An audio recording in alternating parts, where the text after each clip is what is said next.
Question over here. Hi, good evening. My name is Susan Harden, and I'm a professor in the College of Education at UNC Charlotte, and I teach the first class that students take in the College of Education when they want to be a teacher. And what I'm finding is that I'm having fewer and fewer students, even though we have a fantastic program at UNC Charlotte. And what my students tell me is that teacher pay is just not adequate.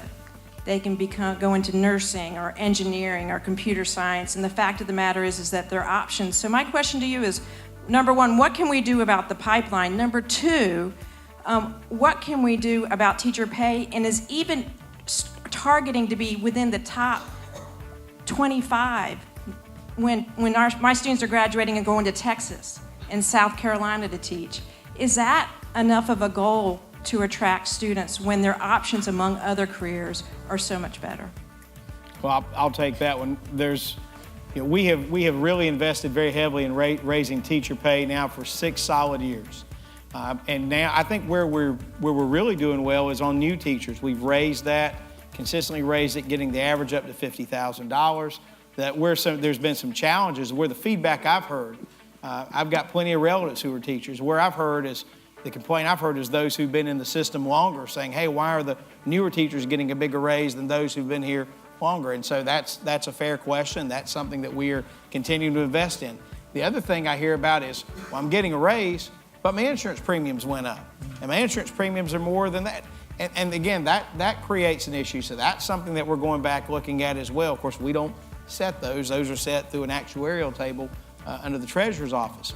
But we have continually invested. As I mentioned earlier, North Carolina made the single greatest pay increase for educators in last year's budget than any state in the country. Now, somebody could say, well, yeah, because we're in the bottom tier of those schools.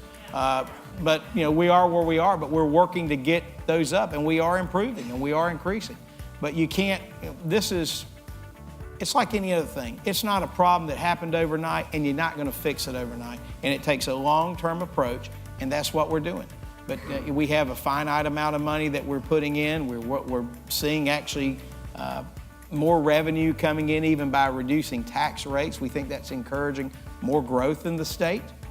The numbers are there to bear that out, and as we continue to experience surplus, we're going to invest that in education. And if you look at our budgets, if you look at the money we've put into K-12, we've put into community colleges, we've put into the universities, we're spending record amounts in our state's history, and we're going to continue to do that. I was just going to add one quick thing. The legislature also restored the Teaching Fellows program this year, which we're in the design phase of, to allow teachers to have their loans forgiven with public service, and that will help make your money go farther. The other thing that I would like to add is, in addition to those strategies, we also, talking about the pipeline, need to provide more affordable options for teacher preparation. And the community colleges, we're working on developing an associate degree in education, which is a transfer degree specifically designed for teacher preparation. We plan to pilot with NC State in the next year and hope that we learn from there and perhaps can scale that, because again, we have to have the value proposition for students, and students aren't going to go into a lot of debt to have a job that only pays so much. Right.